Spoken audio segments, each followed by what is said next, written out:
Hey, what's happening, everybody? It's me, Robert Phoenix. And let me adjust my mic today. Higher. Kind of like the Liam Gallagher effect, I think, with the microphone. What's happening? What's going on? It's your guy, Robert Phoenix, here on the Friday Firecast. Welcome to another edition of the show. We don't have the fancy intro yet, again, but it's coming at the beginning of the year. How do you like the background? I think it's a pretty cool background, courtesy of our good friend Mark S. up in Canada, tuning in for you, or tuning in to you, tuning in to you. And I'll leave a link to Mark's website where you can actually have your own very interesting, sort of deep spiritual connection given to you in a loving and insightful caricature form. So this was the greeting that we sent out to all the Chatarians on the latest newsletter, and they loved it. And of course, Jasper looking rather resplendent in his little Santa hat.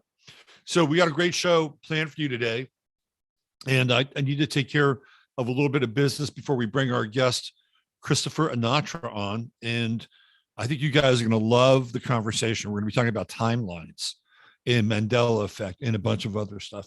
So it's about 20 degrees out. I thought I'd wear my Hawaiian shirt and be a little paradoxical. So you know the drill here. One of the things that I like to do at the beginning of the show is talk about our sponsor, and that is the one and only True Hemp Science. And True Hemp Science is a company that's based out of Austin. In case you're new here, I talk about True Hemp Science every time I do a show. And I think it's a great product. It's some of the best CBD that I have had.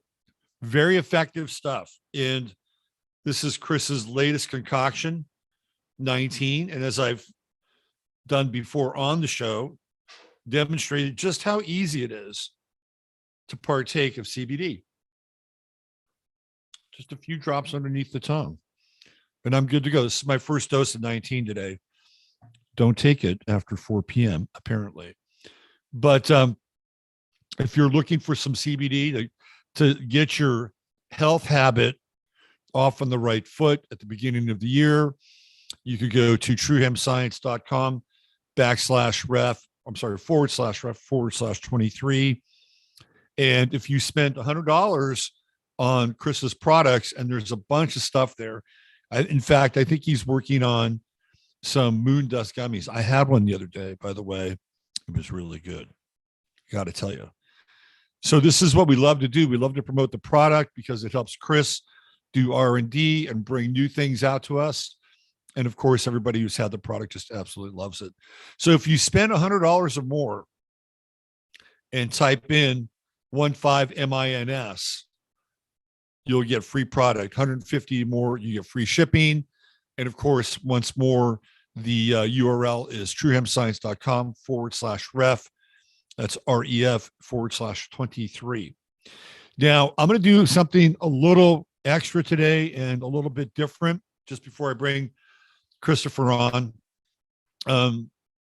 So every now and then, I like to do fundraisers for people. We had Leon, who was trapped in England, and we helped him get out of England. Then we had Bronwyn, who was trapped in Montana, and we helped her get out of Montana. And yesterday I think it was yesterday, I had a great conversation with somebody who's been following the show for a while now. Wonderful person, just neat lady. And she bought a reading for a friend of hers. And this is, I think, somebody she's known since she was 7 years old, right? So they go back a ways. And so I talked to her friend, and Dorothy, who was the woman who purchased the reading for her friend, slipped into the conversation that she has cancer. So, whenever you hear something like that, you're like, oh, geez, that's intense and tough and challenging. And I asked her how she was doing. And she said, I'm doing fine. You can tell that this is a person who's pretty strong and has a good attitude. And I talked to her friend, and it's probably a little more aggressive than Dorothy let on. So came to find out that, of course, Dorothy went through compliance, and she had been cancer-free for 15 years, and now it's back. So what I decided to do, unbeknownst to Dorothy, but I'm sure this will be a cool thing, is I decided to put together a fundraiser for her on GoFundMe for a Rife machine. And I am a big proponent of Rife technology. And let me show you what we have here. I'll make sure that I put a link for the fundraiser, as well as a link to Christopher's YouTube channel. We'll talk more about that when he's on the show. But I'm a huge believer in the Rife machine. You guys know that when Rosie had cancer, the Rife machine kept her alive. And not only kept her alive, but improved her condition. She was doing things I never thought she would do again. Once I took her off the Rife machine, her cancer was pretty far gone. So it was not going to be easy to eradicate, but it kept her immune system up and going. And it was kind of amazing. Had I known that she had lymphoma or sarcoma in her lungs earlier, we might have been able to beat it back with the Rife machine. But I am a huge advocate, particularly of this Rife, because you have the wands, and then you have the foot plates, and you have some other galvanic skin stuff. So if you're interested in helping out, we got a fundraiser going on. The goal is $2,800. I think that covers the machine and shipping. And we're a third of the way there. So if you want to give for the holidays and you want to throw in $5, $10 and see if we can get Dorothy ramped up with a Rife machine, that'd be awesome. It's a good way to kind of end the year and start a new one. All right, let's not waste any more time. Let's bring Christopher. Let me get his website up here first, make sure I have it. There it is. Okay, cool. So I can link into it. So let's bring Christopher Anatra onto the show. There he is. Hello, Robert. How are you? I'm great, man. How are you? I'm hanging in there. You got kind of a Hawaiian thing going on too today. Look at you. Yeah, I know. The weather we're on the same timeline. Yeah, exactly. We're on the same timeline. Yeah. It's nice to meet you. Same here. So just to give people some background, you sort of zoomed into my life about a week ago through Shauna Home. And I honestly, you may have to fill me in a little bit. I don't know what your connection with Shauna is, but she was raving about you. So if you pass the Shauna gate, you're good with me. Oh, cool. Yeah, because I love Shauna. I think she's terrific. Yeah, same here. So how did you, by the way, if you guys don't know who Shauna is, she's been a guest on my show a couple of times. She's an author. She's a very deep journeyer and helps facilitate those experiences for other people. And she's going to be at my event in October on the eclipse, solar eclipse. And I hope to really get her involved and tap into her ceremonial expertise. So how did you meet Shauna? I've known about Shauna probably for about a year. And then earlier this year, I did a journey with her, and it was cool. Fantastic. Good. Yeah, she's awesome. So then she passed your YouTube channel. Actually, she passed you on to me, then your YouTube channel on to me. Let me give people a visual of your YouTube channel to see what we're talking about, because it's really interesting. Because on the one hand, you've got this kind of business thing going on, which I do want to talk about, by the way. And then on the other hand, you're like a deep diver into timelines, the Mandela Effect. So we're going to have a really, really good conversation today and see how far we can stretch this thing out. So this is your YouTube channel, yes, which is The Quantum Businessman, and the universe is based on commerce. That's a very interesting title, isn't it? Yeah. Sometimes it might be misleading to people, but yes. Yeah. So I watched a couple of your videos, which I really liked. And this is your kind of introductory video. And it tells people um, a little bit of the story about how you, and we'll come back to your YouTube page in a second, about how you dropped into this whole idea that data and metrics are shifting, right? Because that's what your business is. Your business is data and metrics. Am I correct? It's that's part of it. It's my business is primarily it's a special type of software that runs the operation of a food distributor.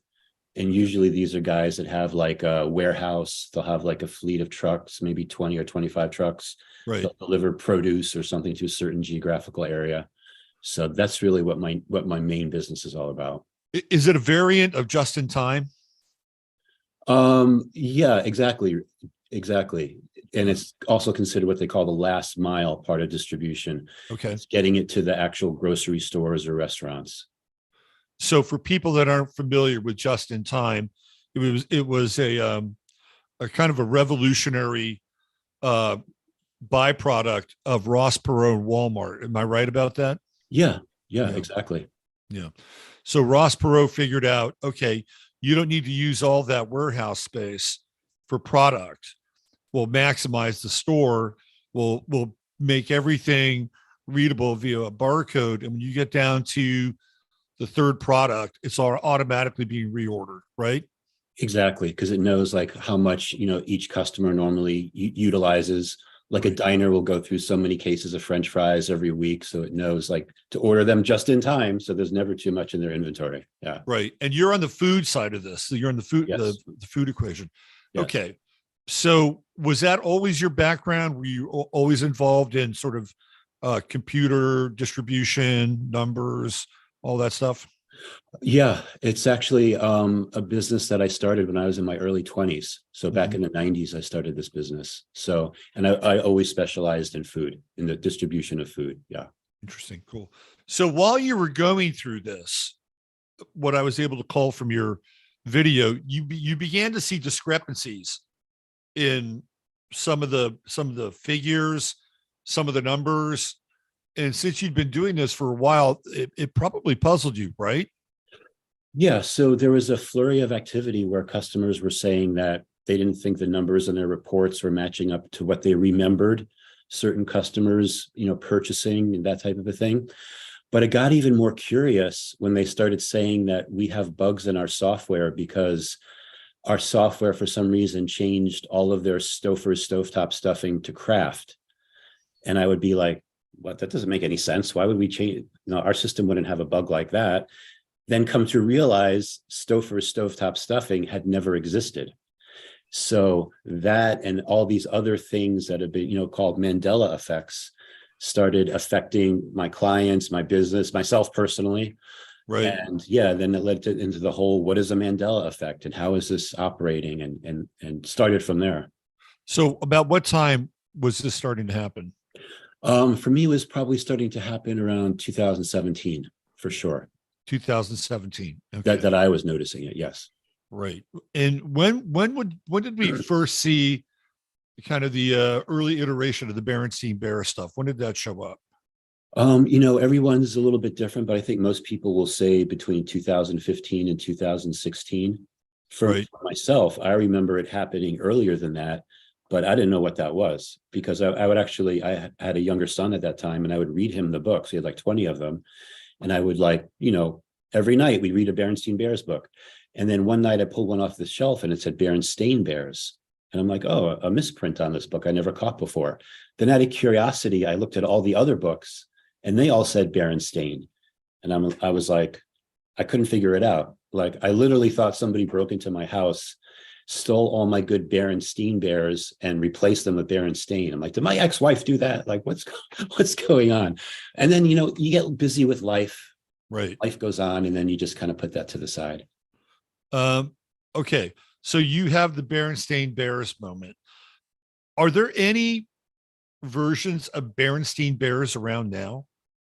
I don't think so. Besides people's memory, every once in a while you hear they'll find like an old VHS tape that says Berenstein on it. But besides that, there's really not too much. That's what we call residue, like when you could find something that reminds you of the way you remember it. Let's see if we can give people a visual here, what we're talking about.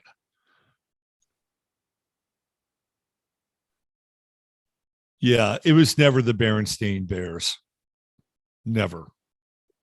You mean To me, Berenstain? it was always the Berenstain Bears. Right. Yeah. Now, what's really interesting about this is that there's someone who I watch on YouTube who talks about Mandela effects a lot, and he's in sync with it. And Right. he made this admission. He's like, for me, it's never been Berenstain. For him, it was always Berenstain for him. So that For him, it was always Berenstain. yeah, but he gets all the other Mandela effects. So it all has to That's do with weird. timelines and how they work. Yeah. Right. I mean, okay. So my experience of the Berenstain Bears was that they were ostensibly Jewish. They were like a Jewish bear family, right? They had like this kind of, they didn't speak in Yiddish, but they had that kind of vibe, right? And so that would make sense that it would be Berenstein and not Berenstain. Like there's, it's like very, you don't really hear Berenstain as a name. Yeah, and you know what else too? I like at the beginning of the books, there's like an introduction where it talks about Jan and Stan Berenstein or Berenstain or whatever. And Yeah. I would also read that at the beginning. And my son at the time would hate that, but I'm like, I'm going to read you the whole story again. That story changed as well. So not only did the name change, but now it's more of Jan Berenstain and her son writing the books than it is Stan and Jan. So like, not only did the name change, but elements of the story of the I don't even know. I don't know what iteration to use, but Berenstain Bears have changed as well. Okay, so let's back this up now. Okay. You're seeing. By the way, I've always remembered stovetop stuffing. Yeah, and how do you make that up in your head? Like Stouffer's stovetop stuffing. Like you'd have Right. to. You don't just put those words together by accident, right? No, and that's somebody that's the name that somebody in advertising, like that's a Don Draper kind of thing. Stouffer, stovetop. I mean, it's alliterative, Right. right? And you're saying now that it never existed. It's never existed. It's never existed. It was started by another company. I think Kraft bought it out in 1990, but Stouffer's has never had anything to do with stovetop stuffing. That's weird. Okay, so when you started to see this stuff, did you feel like you were beginning to lose your grip on reality a little bit? Yeah. The one that really got me was this is for myself personally, was the JFK assassination, because I had watched that video so many times as like a kid and a teenager trying to figure out, frame 159 of the Zapruder film and blah, blah, blah. And now when I saw it, I think it was probably the end of 2016. I'm like, that's not the same film. It was like, there's like 6 people in the car now. It's a different car, blah, blah, blah. So for myself, that really shook me up because I knew what the Zapruder film looked like. And, people have different memories about that, but there's been so many changes too with the JFK assassination because there's multiple Zapruder films. Like people don't realize, people thought Zapruder was the only one, and there's a lot more than just the Zapruder.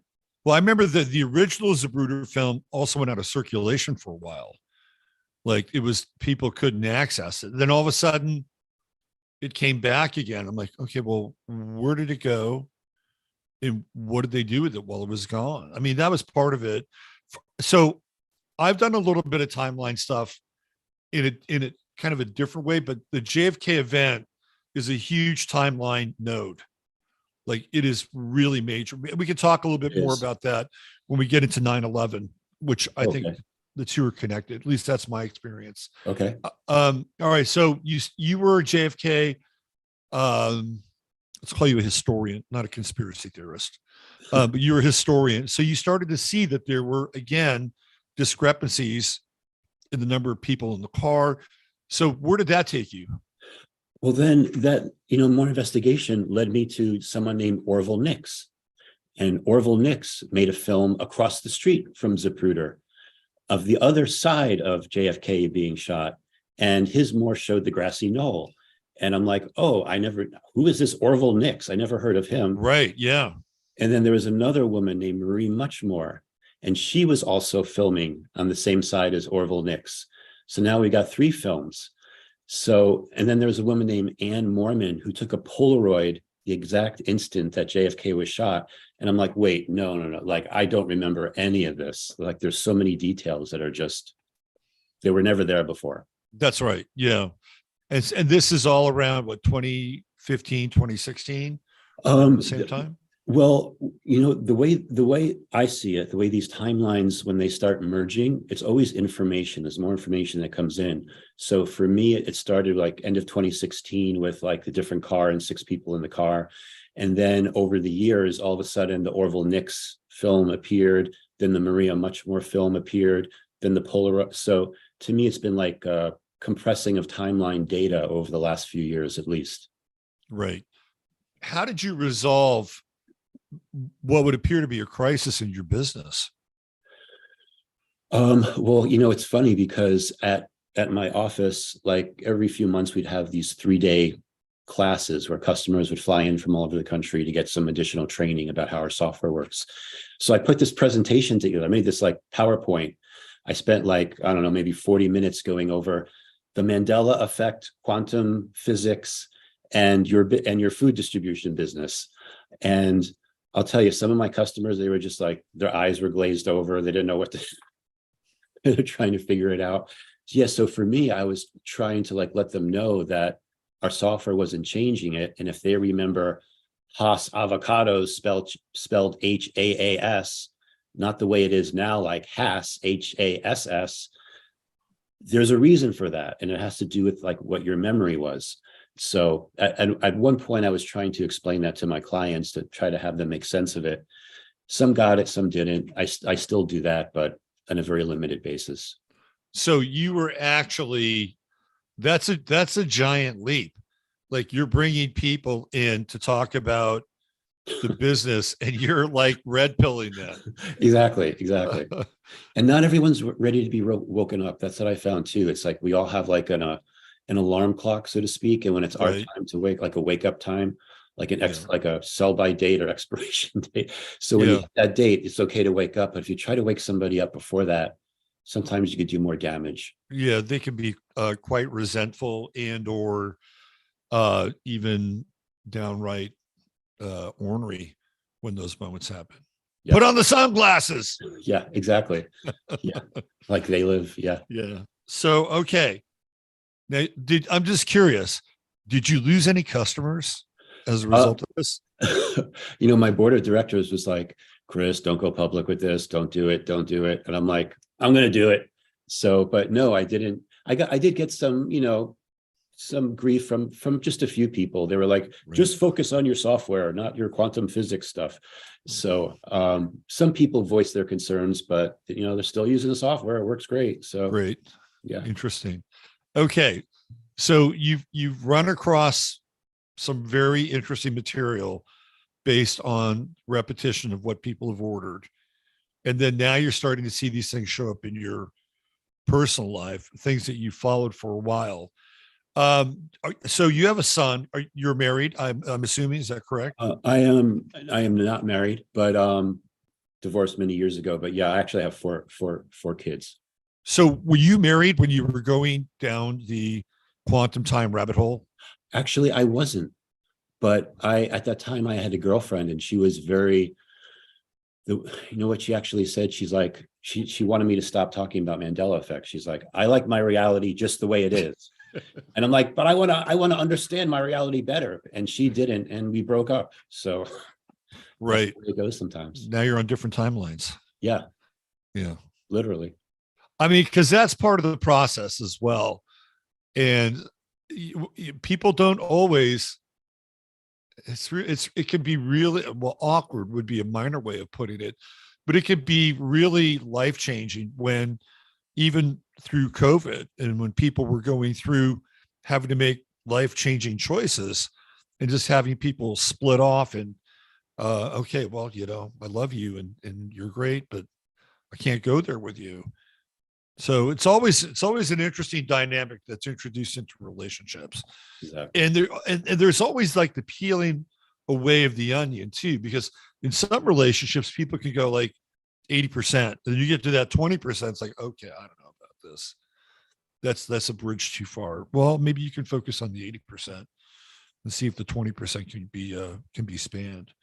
All right. So where do we go from here? When did you get real serious about the Mandela effect and what kind of allies were you able to find?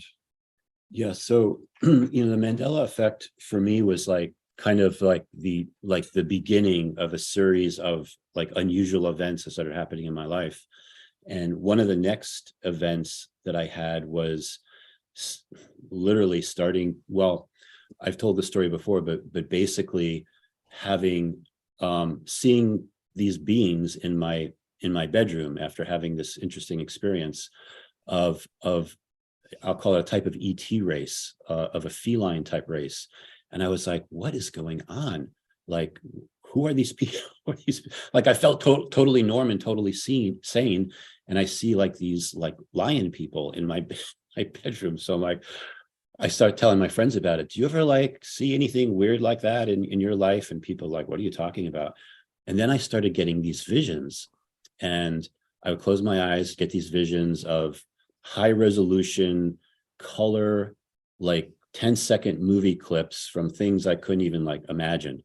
And couldn't hear any sound. I could just see different scenes happening. And they're all like magnificent and really cool. And some I couldn't really wrap my head around what was going on, but I would ask people about that too. And they'd say, Chris, it sounds like you need to be medicated here, go to a doctor. And I'm like, but I feel totally fine. Like, I feel totally fine. I'm just like, my life was seemingly normal. And I just started seeing things. So then someone said, oh, it looks like you're getting access to your Akashic records. So then I'm like, Akashic what? Like, what's the Akashic records? Because like being in business and food distribution, my life was figuring out the best way to move a pallet of avocados from point A to point B to point C to point D to point E to point F. I didn't know anything about these terms. So I took a course like understanding the Akashic records. And then I started getting more and more access into what that was. And that's one of the things that I'm like kind of specializing today, like reading people's Akashic records, getting access to that type of information. Then I started, I got activated for something called light language. So like my journey's been last 4 or 5 years, my journey's been like, whoa, way out there.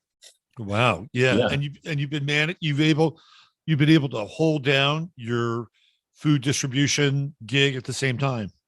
Yeah. And I've got a good crew that works for me. So yeah, Right. it gives me a little bit of freedom to like make videos and spend time doing other things. And yeah. Right. Right. So that's actually a pretty amazing feat to have one foot in this world and one foot in another world. Yeah.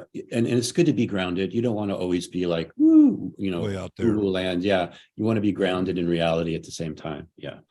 All right. So let's add it all up. You're experiencing the Mandela effect, and that's kind of ripping a hole in your world. And then you start to see these beings. Did these beings ever communicate with you? Did they ever like hang out and chat?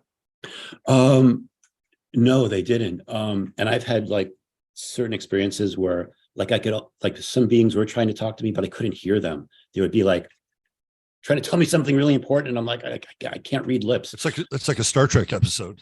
Yeah, exactly. And there's so much soft disclosure lately.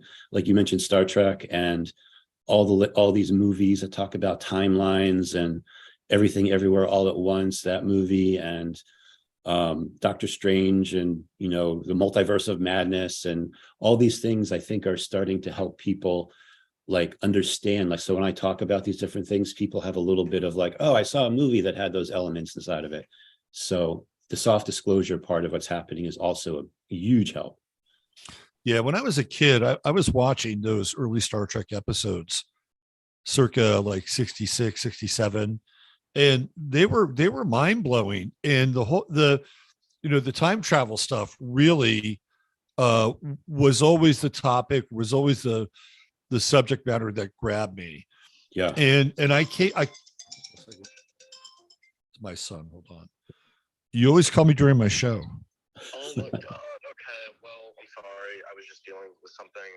Never mind. I'll talk to you later. I'll give you a call later. He always calls me during my show. He never calls me outside of my show. So if I want to talk to my son, I just may as well do a live stream, right? There you go. Exactly. Anyway, getting back to Star Trek, it planted this seed in my head. And I remember as a kid, I was probably about maybe 6 years old, and I was outside and was on the sidewalk, and somebody was washing their car up the street. So the water was running down the curb in the gutter.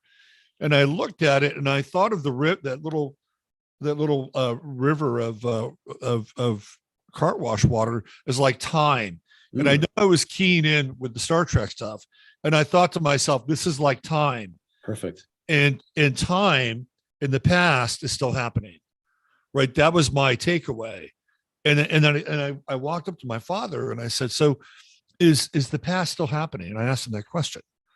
Is the past still happening? He said, no, you must be silly. Of course it's not happening. It's over. Of course. I mean, but in my mind, based on what I could see with Star Trek and all kind of clicking and this metaphor of what was going on in the gutter, it's like there's still something going on back there. And I couldn't be completely certain of it. But when you're young, it kind of bypasses the critical function in your head, and you know things in ways that adults will often spurn. What are your thoughts about that? Yeah. And that's one of the key concepts about time. And even like what I talk about, or a lot of people talk about, past lives, future lives, are they all happening now at the same time? Like that is one of the key concepts. And where is our consciousness as far as experiencing that? And is there a higher part of ourself, we'll call it our higher self or our divine self, that's dreaming all of these realities all at the same time?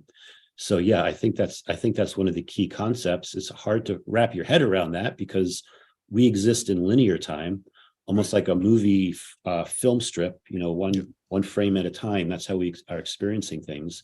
I think at about 60 frames per second. But the whole concept is like there's another version of us that's dreaming all of these other versions of us right now in the past and in the future. So physics has figured out that there's 12 dimensions. Is that correct? I don't know what the latest is, but there is at least 12 dimensions. Absolutely. Right. So from my understanding, that we could be existing on all 12 of those dimensions simultaneously. Yes. Right. Yes. And we're going through this process actually now. And it's going to be happening more and more in the future to us, where we're combining all of those dimensional parts of ourselves into what we are here. So yeah, the 12 parts. Absolutely. That's happening now. We're going through an integration process. Right. Yeah, I've told this story before. The people that watch the show and that are in chat know the story. It was back in 1990, and I had a dream where I stepped through, like, again, this idea of this river, the idea of the river keeps coming up. In fact, there was that book, Rivers of Time. Do you know that book? Sounds familiar. It's a science fiction. Anyway, in my dream, I had this, like, it was like a river, but it wasn't on the ground. It was horizontal. It was like a curtain, but it was moving like a current. And I stepped through that, and I realized that I had alternate lives. Ooh. that I was living. And I knew, and I absolutely knew what these lives were. So I went to this medium in Seattle and I said, hey, can you help me figure this out? And she did. And she said, well, you have two alternate lives. One is a young girl and she's quite poor. She lives in the Midwest. And the other is an older man. He lives in Philadelphia and he's getting ready to transition out of the body. So I was always really interested in the Philadelphia experiment. Ah, okay. And do you remember that TV show, The Time Tunnel? Do you remember that? I don't know the Time Tunnel. It's based on the Philadelphia experiment. It came out in the 1960s. Okay. So have you ever read Adventures in Synchronicity by Peter Moon? Have you checked that stuff out? I know of Peter Moon, but I haven't read that book. So a lot of the stuff is probably based on your consciousness, probably pretty basic. But for me, I was reading about the Philadelphia experiment for the second time. I'd already read through that book once, and I was at a national park in Santa Fe, and then I wound up going to Taos, and here comes the Akashic records. There was a woman who was doing Akashic readings, and it was at this like little boutique bookstore. And I just got into town, made friends with the woman who owned it. She said, "You should come on Monday night." This woman, it's called a magic carpet ride or something like that. "You should come." And I said, "Okay." I was the last person that she answered a question from. I brought up this thing with the Philadelphia experiment. Oh, by the way, the day that I was reading that book was the day of the Philadelphia experiment. So I went in and I told her about this. And this is in 1996. I'd had that experience in 1990. She said, you have two parallel lives. One is this woman, young woman in the Midwest, and she brought up the guy in Philadelphia again. These are two people 6 years apart that tapped into the same thing relating to an alternate life.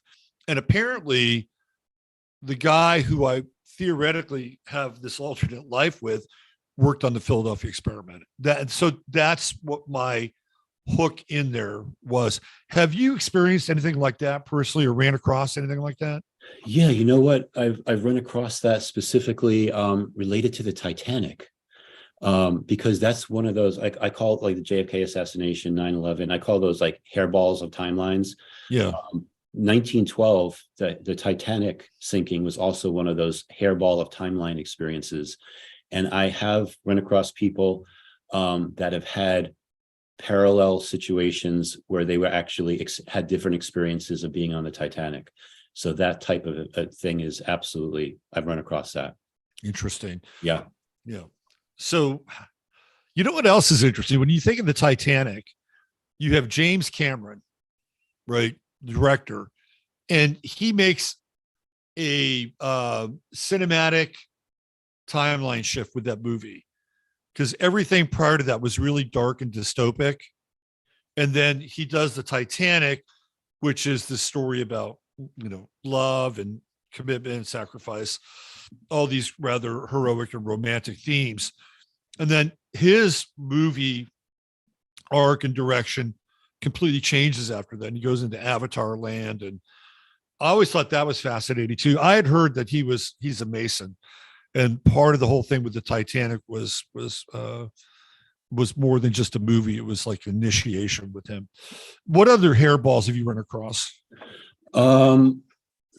Okay, so when it comes to things like Mandela effects, like what I've been able to find is that they're usually caused by timelines merging. Right. Another concept called timeline insertions, and then and actually time travel. And then sometimes time travel will cause like a hairball of timeline things happening. I'll give you an example of what a time travel Mandela effect is. Tank Man.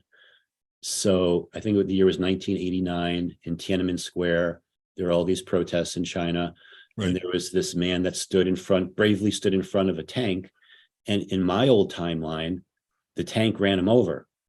And there was leaked footage that came out, and it changed, like the world saw it and they were outraged. And in my old timeline, China became a democracy. This is going to sound weird. They became a democracy, and they actually borrowed off the US Constitution. And then come to find out, like later, like in the early 2000s, I was seeing stuff about communist China, and I'm like, communist China, like, did they go back to communism? Like, what happened? But basically, so when I look at the Akashic records, I see that Chinese military time travel was involved, because now in this timeline, Tank Man never gets run over. He just stands in front of the tank stops, he climbs up on the tank, he talks to the driver in the tank, and he gets down and he leaves, and that's it. No big deal.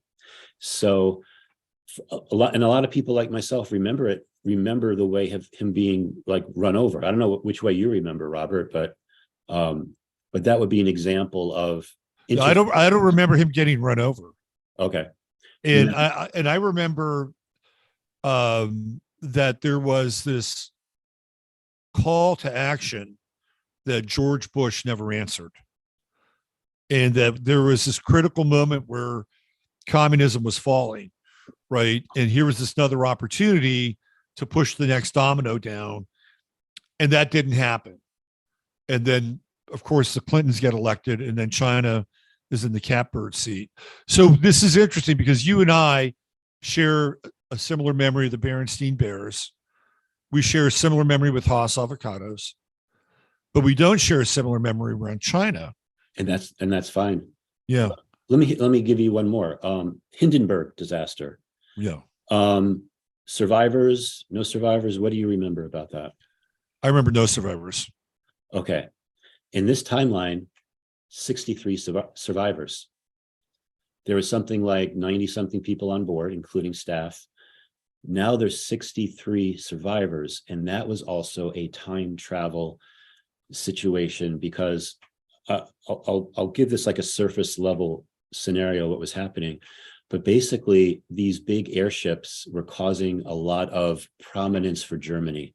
People loved the Hindenburg. It was like actually a floating 5-star hotel. Right. And the way the Hindenburg went down in New Jersey, it caught on fire. And a lot of us remember, you look, oh, the humanity and, everyone dying that was on it. And then no one ever wanted to be in these airships again.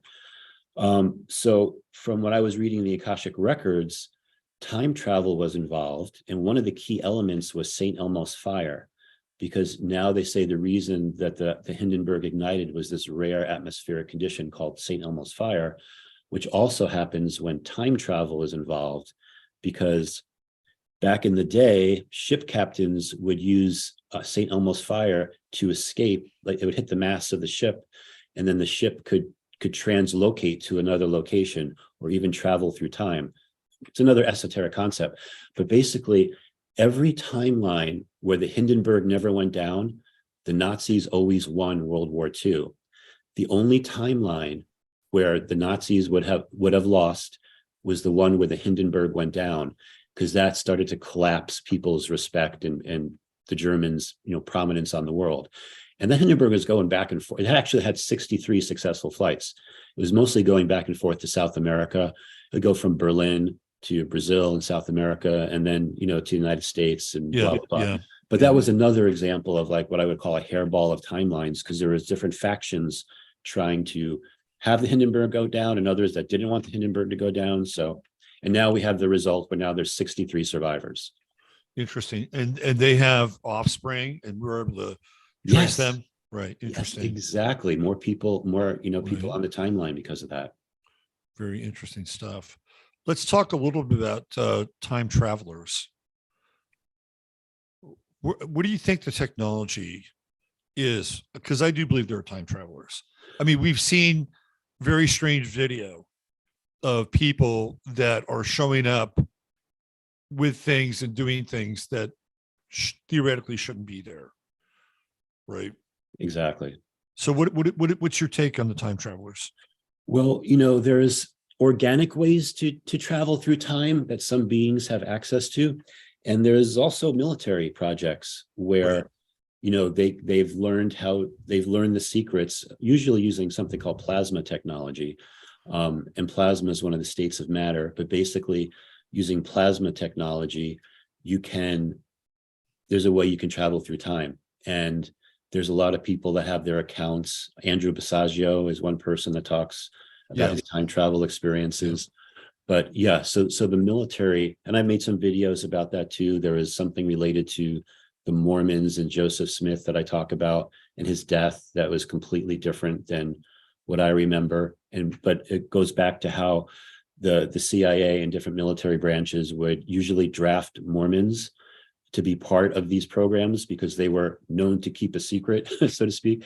But Right. then what, if they had access to time travel, would they have done different things to maybe change the outcome for the Mormon religion, that type of thing? So yeah, so I believe that there's organic ways to do it, and then there's military type projects. And I believe time travel has been going on for a long time. It's not just now, but other civilizations, Atlantis, etc., they all had access to that technology. So there's a friend of the show and a friend of mine, Emily Moyer, And her and people like Chad Stumkey, um, they are actually exploring ideas of portals that exist organically, and they're all around us.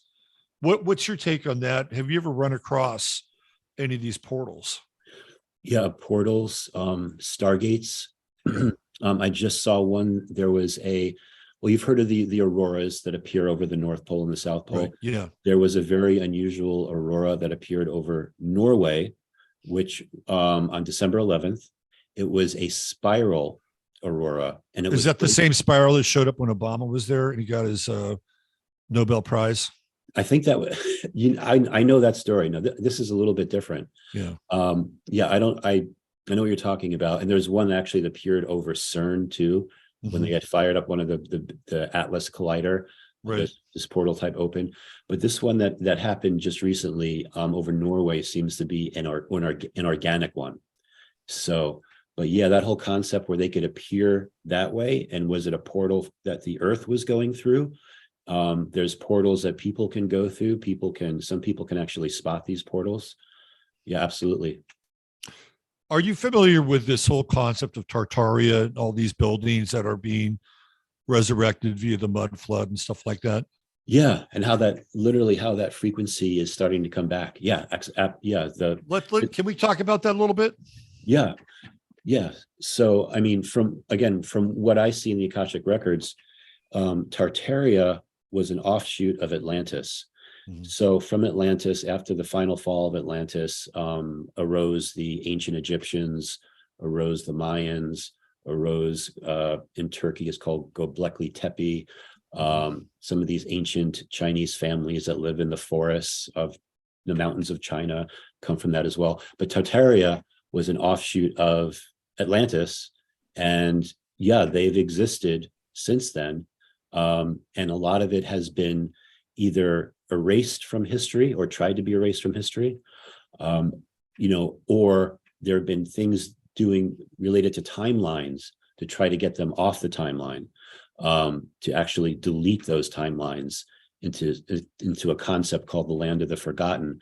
But now they're all starting to come back, and Tartaria is getting more and more in people's minds. And when I talk to people, like one of the things I do is I read their DNA. So I'm like, is this person have any Tartarian DNA? And I'm like, yeah. And then usually if someone has Tartarian DNA, it's because they'll find it naturally interesting to learn about Tartaria.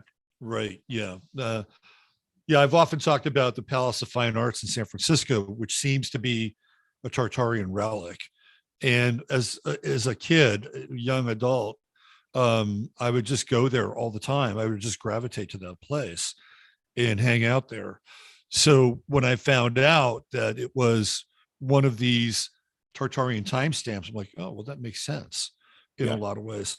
What's interesting, and we're going to get into the whole like Nazi German thing in a minute, but what's interesting is that there's a guy who just came out with a whole slew of books on Tartaria. And one of them was how the Nazis defeated Tartaria. Then there's another guy called Mud Flood Was Armageddon. And he's got a YouTube channel. And his video was how the Tartarians defeated the Nazis. So here we have two separate stories that connect this whole idea of the Nazis, the Third Reich, and Tartaria, but two separate voices coming at this thing from two separate outcomes in a lot of ways. So I'm not sure if that's really more of a perspective or more of a timeline interpretation. What are your thoughts on that? It could be a number of those things. I know one thing for sure is that I'll call it the global narrative, does not like Tartaria with its free energy and flying cars. Right. All the high tech that they had. It kind of goes against like getting your electric bill every month, so to speak, and having to pay for all these services that should be free for humanity. The Tartarians were, they were not going to let that happen, but the global narrative didn't want that to be here. So yeah, the global narrative has always been trying to erase Tartaria. And it's really fascinating seeing, like, there's a whole, again, crop of videos that are coming up, and there are people that are riding these really weird bikes and they have these really odd cars. Have you seen stuff like that lately? Yeah, actually, I just recently saw a presentation. I've been doing some research actually into airships, and Right. somebody did a presentation, and they showed in 1901 this kid charging his family's electric car. You know, it Right. looked like an old Model T, but I'm like, I've never seen pictures like of electric powered cars like in the Yeah. early 1900s. So yeah, so all this information is again starting to come on as these timelines are merging and coming together. It's literally information, and this stuff is coming back. And there's this one contraption or vehicle where it looks like the guy is inside of a wheel. Have you Oh seen yeah, that? I've seen that before. Yeah. And it was more than one too. So it's really interesting how these waves of the past, or these waves of phenomena, are kind of washing up on the shore of our consciousness. And Howdy McCoskey, who's been a guest on my show a couple times, great guy. Yeah. We've talked about this, and he talked about how it seems like we keep going through these. Like for a while, it was, well, the Mandela Effect, right? The Mandela Effect was really, really popular. Everybody was diving into it. And then there was Flat Earth, or maybe Flat Earth and then Mandela. I forget which one followed the other. And then the Tartaria effect. So if you look at these three kind of deep waves of alternative history and alternative kinds of understanding of consciousness, those are seem to be the three big chapters that we've been digesting roughly since about 2012. Yeah, I would agree with that. Yeah. So I don't talk a lot about flat Earth on my show because honestly, I'm not sure. I mean, there are things that look like it could be flat. And there are other things that look like, well, we might be dealing with something we don't really understand. And the whole idea around flat Earth, which I think makes a ton of sense, but it's almost like a religion in a lot of ways. And if you're not a part of the religion of flat Earth, you're excommunicated from just about anything else. So I tend to stay away from it because I don't really completely fully understand or know, and I can't proselytize and be an acolyte of that. But it brought a certain level of awareness to us, which brings us into Antarctica, which you talk about on one of your videos. And let's take a little trip to Antarctica a little bit. Okay. Yeah, because Antarctica is one of those mysterious places. There's the Admiral Byrd mission to Right. Antarctica, right after World Yeah. War II, when the Nazis were when Hitler allegedly committed suicide, and all of a sudden the Navy goes down Right. for Antarctica of all places. Why would they do that? Were there possibly German or Nazi base down there? So you've got that angle about Antarctica. You try to look at it on Google Earth, and a lot of it is all white. Like you can't, Right. not seeing any details, like anything that's good to look at. You're not going to see that on Google Earth. And then Antarctica, like one of the first fall of Atlantis was from Antarctica. So like when I read the multiple falls of Atlantis, the first one was Antarctica. The second one was an area of the Sahara Desert. And then the third one was actually in the Bermuda Triangle area. But yeah, so Antarctica has there's been a lot going on in Antarctica. Just recently, there surfaced a number of photos supposedly from beyond the ice wall. Have you seen those? I did see those. Yeah, my buddy John Levi did a show on it recently. And again, this is one of those things, right? Like, why is this coming out now? Where is it coming from? Is it being released because the powers that be want to show us something? Are there time traveling white hats? Is it just part of this unfoldment of these different layers and dimensions that are now starting to come into awareness? Where are you on that? Yeah, so I don't have a specific opinion on them. I think they're interesting. Some people were saying they felt that they were AI generated. I haven't really spent that much time with it. Right. But the whole thing about Antarctica too, like for me, one of the big Mandela effects was that I never thought the public could visit Antarctica. But I as it remember turned seeing out, that in your video. Yeah. yeah, since the 1960s, you can go to Antarctica. It's a thing, and you could go to like take an expedition in the Queen Maud mountain range, which is near the center of Antarctica. Like what? Like and stay at like these luxury tent igloo things out there. Like I never, to me, that was a big Mandela effect because I always wanted to go to Antarctica. And I'm like, man, Right. I got to join the military or become a scientist to go there. But now you can do it if you got enough money. I think it's like $100,000 for one of these luxury week But vacations. you're not going into deep Antarctica though. You're kind of close to the shoreline, right? Kind of. No. There's this one company in particular called White Desert, white-desert.com that takes you Yeah. inland. Yeah, the Queen Maud mountain range. Interesting. Yeah. Because I used to live across the street from a guy in California who did go on a little bit of a cruise to Antarctica. Cruise, right. Cruise. Yeah. Yeah. And I remember the Kate Upton photo shoot on Antarctica. Yeah, I Sports Illustrated, I missed that, but that was like the most popular Sports Illustrated cover of all time. And I don't know how I missed that one. But Yeah. Right. The Kate Yeah. Upton photo shoot. I yeah, always thought there was something kind of occult about that.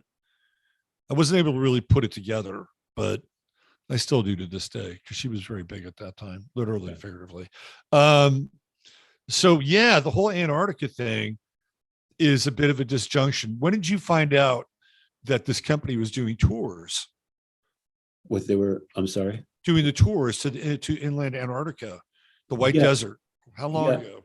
Yeah. I found out about them about a year or so ago. But yeah, they have what they call, you could ride these fat bikes out there. There's a certain area you could do skiing, hiking, mountain climbing. They have a whole range of activities you can do out there. Right. Interesting. I'd love to do that. That'd be great. What about Project Looking Glass? That came out a couple of years ago. And it gave people some insight into the future, potential future, where the so-called dark or occult forces wind up not being able to carry out their dastardly plan of technocratic global subjugation. Where are you on the whole Project Looking Glass thing? Yeah, Project Looking Glass. That's another fascinating subject to go down the rabbit hole on that one. But from what I understand, it's actually modeled after the human pineal gland. Right. And for a while, it was giving them pretty accurate information about what the future would hold, like what the main timeline would be and how they could get themselves there. And from what I've been hearing lately is that it's not working the way they thought it Right. is working anymore. So it's become unreliable tech. So do you think that they are having a difficult time managing and controlling all these various times? Because it seems to me that there's an organic nature to whatever the multiverse of the universe is, that it wants to be whole, that it wants to be reassembled into some form of more complex and novel way. And maybe what we're witnessing is the manipulation of that process itself. But do you feel intuitively that whoever is engaged in either timeline manipulation or time travel is having a hard time holding it together? Yeah, I absolutely feel that way. Because I feel like this is going to sound like a little way out there, but I'll just say it. And, it's my opinion and people can make their own decisions. But December 21st of 2012 is when, the Mayan calendar said that, there'd be the end of the world. And obviously we're still here. So it wasn't what we think what the end of the world was. But on December 21st of 2012, actually from December 17th to the 21st, our friends at CERN in Switzerland ramped up their Large Hadron Collider, the cyclotron, and also the Atlas cyclotron, in the attempts to break all these high voltage records related to luminosity. What happened was that they actually changed the frequency of the Earth. We actually moved to another part of the Milky Way. A lot of people remember us being on the Sagittarius arm, and now we're on the Orion Spur. So Mhm. Sagittarius, like Carl Sagan talked about that. Neil deGrasse Tyson talked about us being, they actually find footage, like we're way out on the outer edge of the Milky Way, way out on the Sagittarius. Now we're in the Orion Spur, and Right. there's actually a break. You could find information about this online too. There's a break between the Sagittarius arm and where we are now in the Milky Way galaxy.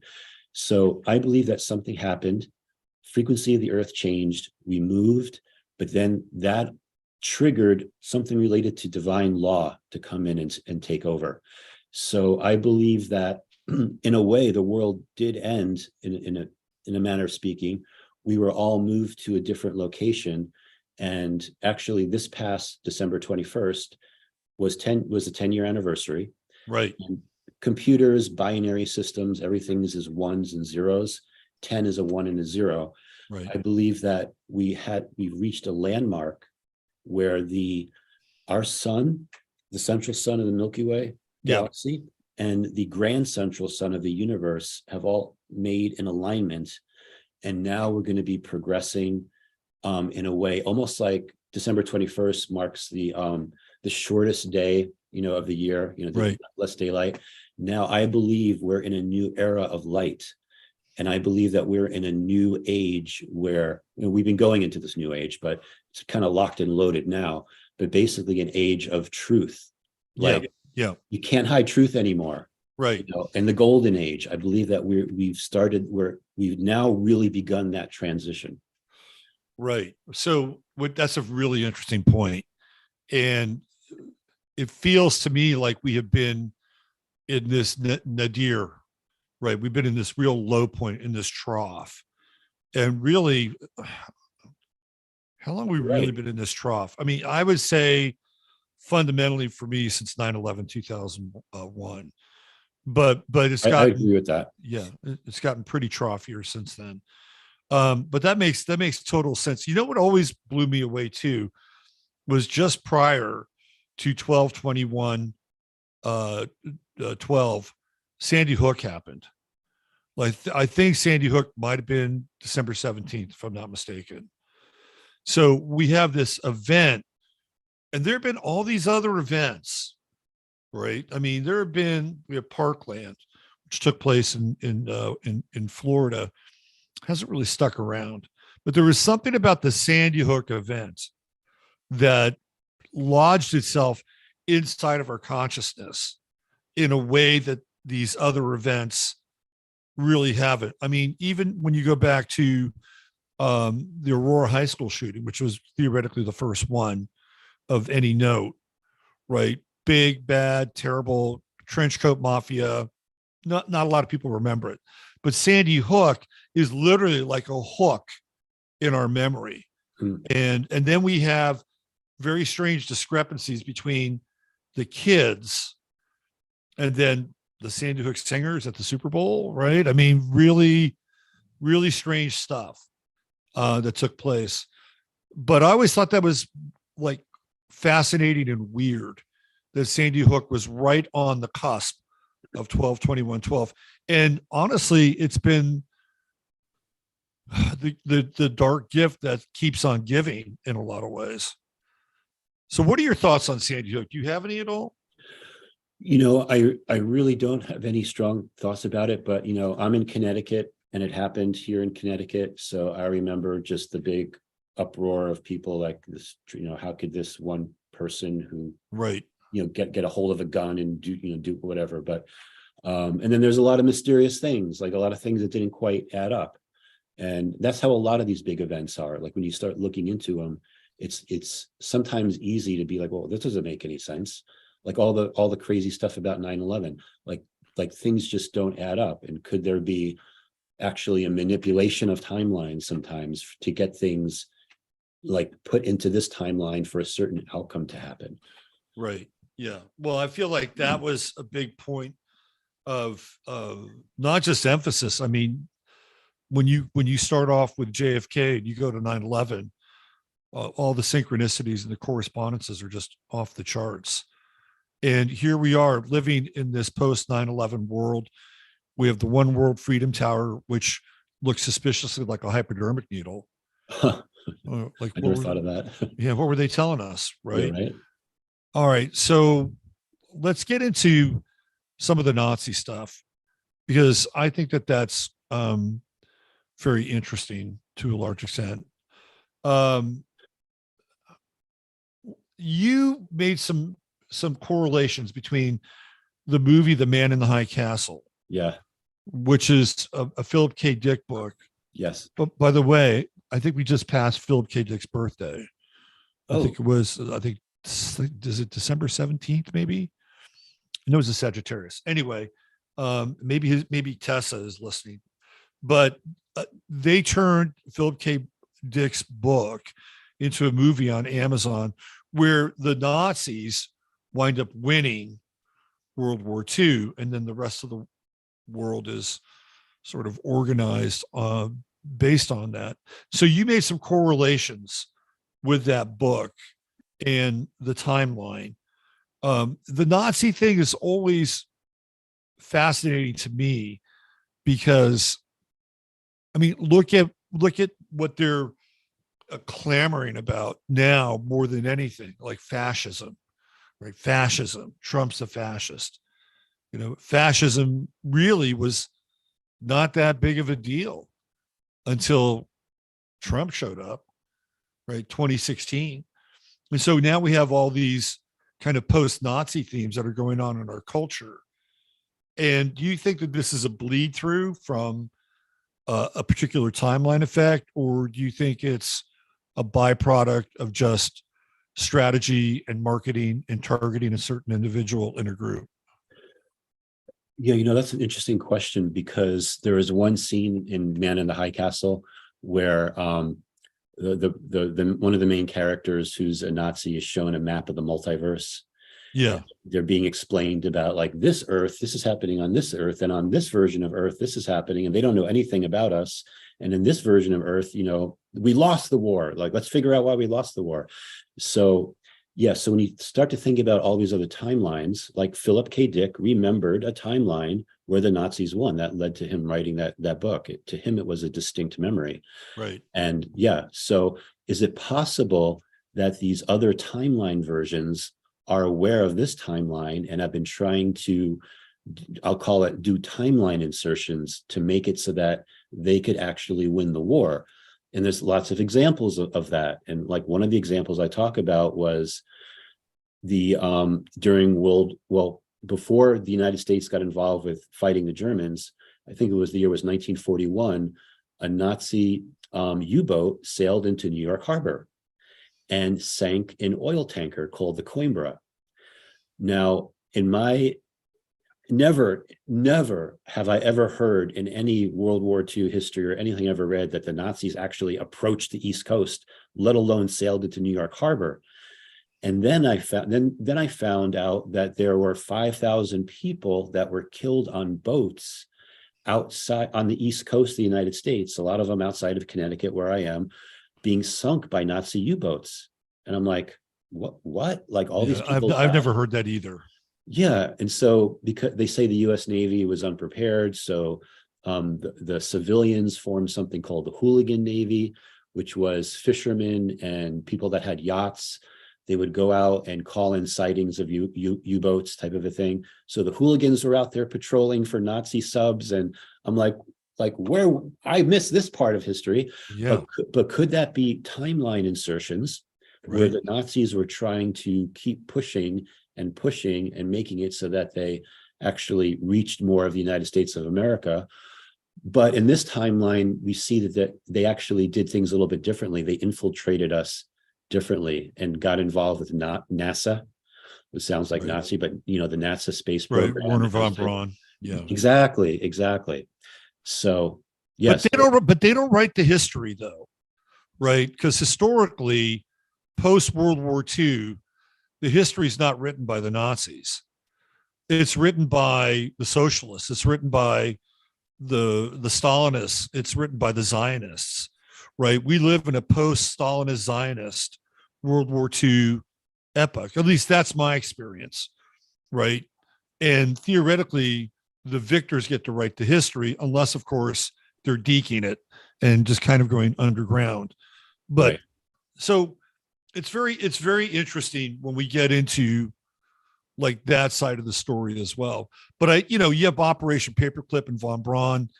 I had Harry Cooper on my show, and Harry has been, I mean, this guy is just dogged with his research.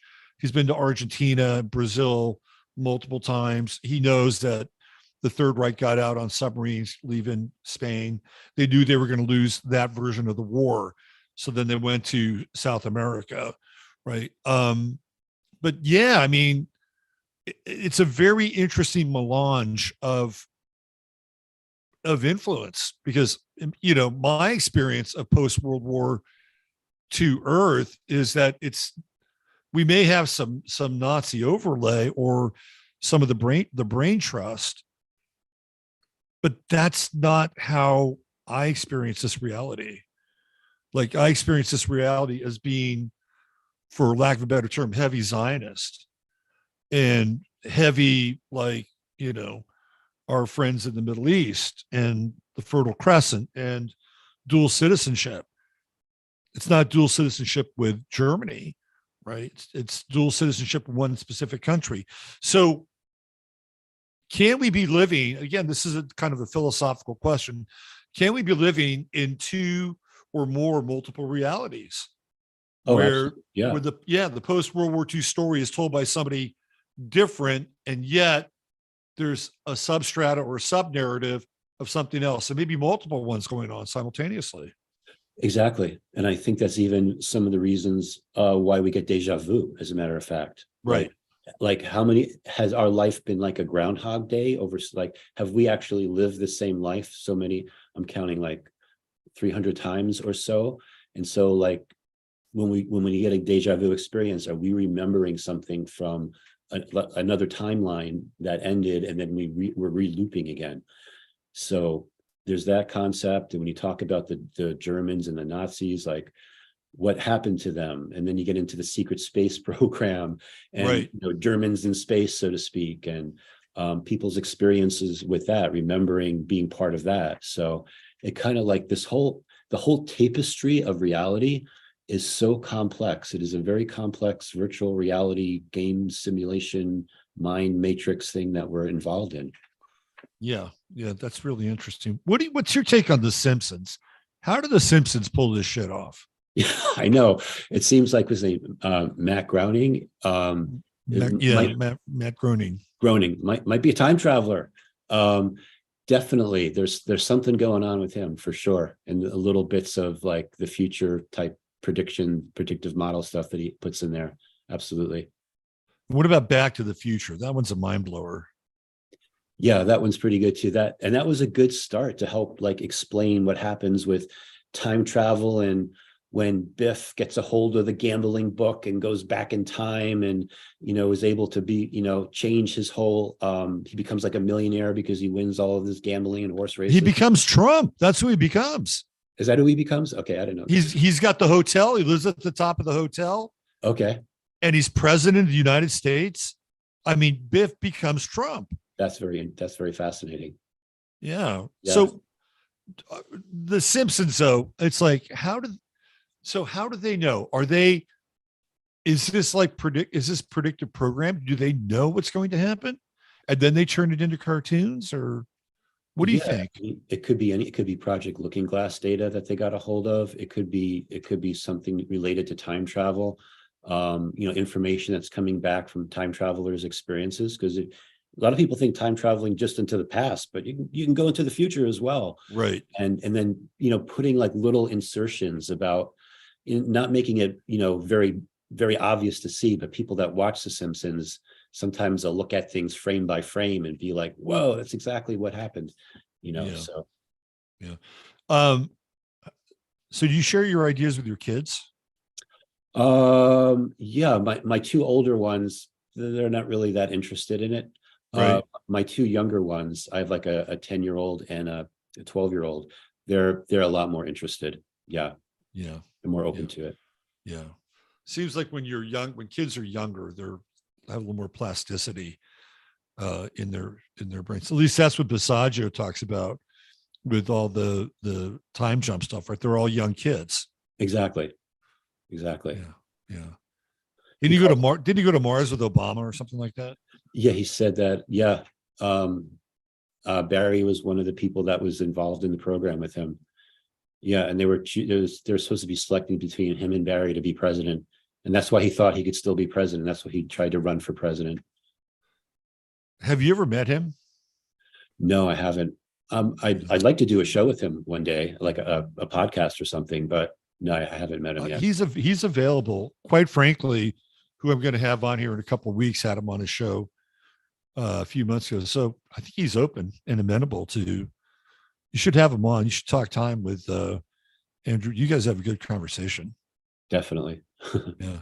Well, what else? Is there any other anomalies that you've discovered or things that you've kind of uncovered in your travels here?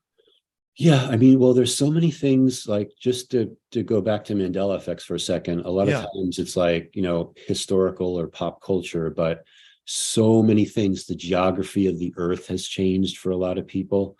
That's a really big one. There are these weird animals that no one's ever seen before. They're called mandanimals. Mandanimals. Yeah, code name mandanimals. Of all these like creatures that just like, what? I thought I knew something about whales or something about animals, and I never knew what these things were. Famous art has changed. People's names are changing, like, literally all the time. Like, people's names, it's a big thing, because if you know how someone's like a famous person, how their name has changed. You see, like, wait, like, that doesn't make any sense. But all these things are like alerting us to reality is not what we think it is. Right. And then I like to go further. I like to be like, okay, what's the reason for that Mandela effect? Like, for example, the Monopoly man, a lot of people remember him always having the monocle. The monocle. Yeah. He's never had a monocle ever. So could it be like, one of the hidden reasons for that being that we're beginning to see things more clearly? Like, we don't need to have like, artificial sight or seeing things through an artificial lens. We can actually start to see a reality more clearly. So that's just like one example. But yeah, a lot of these Mandela effects, I believe that they're there for a specific reason, and there's encoded messages in them. Interesting. Yeah. So the Monopoly man, wasn't that either Bernard Baruch or Jacob Schiff? I think it was Bernard Baruch. Do you know Bernard Baruch? The name sounds familiar. I think look at Jacob Schiff. Bernard Baruch was the guy who essentially commissioned the Manhattan Project. Oh, okay. Because he ran everything out of his place in Manhattan. So I think the Monopoly man is Jacob Schiff. Here, I'll show you his photo. I was trying to see if we can find a Jacob Schiff with a monocle, but you can kind of see the resemblance, right? Yeah. Okay. Yeah, I always thought it was like J.P. Morgan, but it could be this guy too. Yeah. Yeah. Jacob Schiff was the Rothschilds' right-hand man. Okay. Oh, all right. Yeah. And there he is with Marx. Interesting. Yeah. All right. So that's a cool kind of insight. Like, okay, we don't need it now. We can see clearly with both of our eyes. Whatever kinds of epiphanies have you run across? Yeah. So I could like, when it comes to Mandela effects, like, I can give you like another one to make you, because this is gonna be kind of way out there, but there's a famous Star Wars one where everyone remembers Darth Vader telling Luke Skywalker, like, Luke, I'm your father, and now it's always been, no, I'm your father. And a lot of people are like, no, it was definitely Luke. But then when you read into that, when I read into that, one of the things that I began to see was that, first of all, words have a frequency. Yeah. So when you say like good morning to someone, what do you do at a funeral? You mourn. Right. So when you say good morning, what are you actually telling someone? So the same thing with no, I'm your father. The word no could be N-O, or it could be K-N-O-W. Right. So no, I'm your father. And then that goes to another level where Darth Vader's name is Anakin Skywalker. And then I was getting a correlation to this ET species, I'll call it an ET species called the Anunnaki, because, when you go down that, when you start looking at that information, like who were the Anunnaki, and they were these genetic scientists that created these human avatar bodies that we're in, so to speak. It's like their creations, so no, I'm your father. Could it be a code from the Anunnaki saying that we are the fathers of, or the father of the human civilization is related to that? And of course, it's like, no. So Luke Skywalker jumps off that platform that he's on and falls all the way down, because that's how most people would react to that. Like, no, I'm not your offspring. Like, you didn't create me. You didn't create this avatar that I'm in. So there's a certain level of ways you can go down these, and then you can look at things more simply, like from the Queen in Snow White saying, mirror, mirror on the wall. Now it's always been magic, mirror on the wall. Could that now mean that we're now living in a time of more magic? Right. Before it's just mirror, mirror, you just see a reflection and that's it. But now there's magic in the world. So yeah, so there's all different ways you can look at these and really start to go deep. That's a great and holistic way of looking at it. I like that. Yeah, It's even brands like food, like Fruit Loops, like I remember spell it fruit, Fruit, and now it's always been Froot. Right. But it's more, but there was never any fruit in those loops. It was always like how much sugar was artificial sugar was in there. So now it's like more authentic. Like, no, there's no fruit here, but it's similar. It's gonna Froot sounds like it. Right. It might taste like it, but so I also feel like these, and a lot of food brands are like that, actually. Yeah. Well, that's your world too. Yeah. Like Ready Whip. Ready. Now the whip part has always been WIP. I don't think there's much real whipped cream in there. So like Ready WIP, like, is that like another sign that we're in a more authentic truth type of timeline? Interesting. Yeah. I love that. I love looking at the Mandela effect in that regard, that direction. It's like, I don't always like to call our reality a simulation, because I think it kind of cheapens it a little bit. But I understand that there is something that is very elastic about the world that we're living in. It's a concept. It's a concept. Yeah. I like to call it the simulation. Simulation? Because most people are asleep. Oh, okay. Yeah. But this idea that there is something transcendent that is connecting with us in a way that we don't really always understand. This is just my own personal point of view, and it has nothing to do with your version of reality. But it's like people just toss off, well, this is a simulation. This kind of cheapens it. It's like an Atari game or something. And I think we're involved in something deeper and more profound than that. That's just my 2 cents. Yeah, no, and that's good. And I definitely feel the same way too. You don't want to, like, this experience is ultra important, right? You don't want to like cheapen it in any way. So I get that. And then you start getting into other levels of it, like non-player characters versus player characters. Right. Like, is that a possibility? Like, some people aren't I'll call them they're real, but not really real. Yeah. Part of like a Truman Show type of situation that we're experiencing. So there's like all these different levels and all these things you can start to piece together about how the reality works. What about like geographic Mandela effect? Have you ever experienced a place not being, and taking Australia literally off the map here, but an actual physical location? Like, I knew that place used to be here and it's not there anymore. Have you experienced anything like that? For me, it's always been like either movement or huger. Like off of Italy is Sardinia and Corsica. Right. They always used to be like small islands. You have to like really look at them on the map. Now they're huge. I think Sardinia is almost as big as Sicily. And now Sicily is almost attached to Italy. So those types of things, and how Central America now used to be more north and south to connect North and South America. Now it's more east and west because South America is closer to Africa. So the Panama Canal actually runs north and south. It used to run east and west in my old It timeline. did used to run east and west in the old timeline. Yeah. This is all fascinating stuff. We could probably do this for the rest of the afternoon. What about your own personal experience around time travel? Have you ever felt like you stepped out of time into another time? Absolutely. And I've like I recently posted a video maybe a month or two ago about a experience I had about that when I went to Florida, to Orlando, to this Galactic and Spiritual Informers Conference. There was like 900 people that were there, and I had like this experience that I felt was related to time travel. And then right after it happened, I looked at my phone, and my phone was giving me an error message that my date was incorrect. It was set to a date in 2003.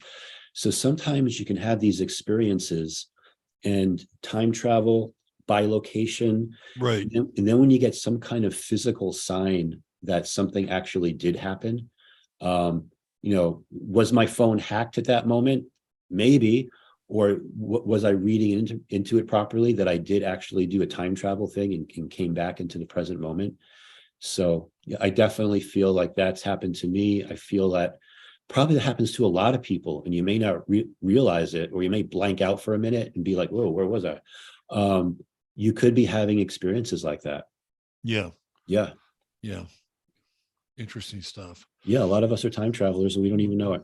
Yeah. Well, Christopher, this has been absolutely fascinating, and you've been a terrific guest. Thank and you. I'd love to have you back on again one of these days. Yeah, definitely. I would love that. Yeah. Or do you plan on, going old school, writing a book or anything like that around some of this stuff? Yeah, a book is something I definitely have in my mind that I want to, get down at some point, hopefully in the next year or two. Yeah. But a lot of what, I created a lot of videos, these symphony of reality videos. Yeah. I also have some like really interesting business concepts and business ideas that I want to get into. So my plate is full over the next year or so with just all of these ideas, and I want to help people and teach people about how to have abundance, Right. how to get their frequency to a certain level where they become almost like a magnetic personality. And it's a concept called super manifestation. People hear about manifestation, and there's another level to it called super manifestation, which you have to be really, really good with your thoughts and to make all that work. But Right. yes, I want to keep like going forward with all these different things and helping people understand how the reality works. Well, let's have you back on again, and we'll dive into some of that stuff. And today we swam around some of the phenomena. Yeah. And then next time we'll get into some mechanics. That'd be awesome. Awesome. Sounds good. All right. Well, Christopher, thank you for coming on, and a little bit of short notice, and have a wonderful solstice, holy day, and enjoy your family. Thank you. You too. Maybe I'll see you out there on the time track one of these days. Yes. Thank you. And thank you for everyone that's watched to the end. I appreciate you all. Thank you. All right. You take care. Okay. You too, Robert. All right. That was a great guest. Wow. Christopher Anatra. And I'll make sure that we have the links, or the link to his YouTube channel, and you can check out the Symphony of Reality stuff and a lot of his Mandela Effect videos. And I guess he's got some business related videos on there too. The Quantum Business Person. Is it Quantum Business Person or Quantum? I hope it's the businessman. Yes, the Quantum Businessman. We like that. All right, Tartaria. I'm going to do this one more time, and I want to bring up our GoFundMe for our friend Dorothy, and I'll make sure that that we have the link to the GoFundMe here. The goal is to get one of these Rife machines, and we're a third of the way there. We are a third of the way there. For everybody that's donated so far, thank you very much. Appreciate that. And it will go to a very good cause. I guarantee you. And hopefully, when we hook this whole thing up, we'll have a real success story to talk about in terms of health and outcome as well. All right. I'm out of here. I'll be back. I'll be back on Tuesday on the 15 minutes of flame side of things.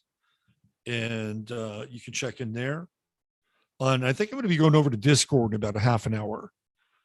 So if you're a member and you want to jump on the Discord channel and talk about today's show, we can talk about timelines and time travel. And, we're still in the solstice wave. So it'd be a really good time to discuss some of this stuff, and really fascinating subject and really interesting guy. Really enjoyed today's show. So we got Discord in about a half an hour. No show on Sunday night. I'll be back on Tuesday. We'll do a Tuesday show, 15 minutes of flame for myself, Jasper, and everybody here in this very chilly part of the world. We wish everybody a very Merry Christmas, Happy Solstice, Happy Holy Day. Whatever you are doing to self-reflect and count your blessings in this lifetime, do it with gusto. Use your head in order to discern what's real, your heart to set what's possible. I'm Robert Phoenix. Take care.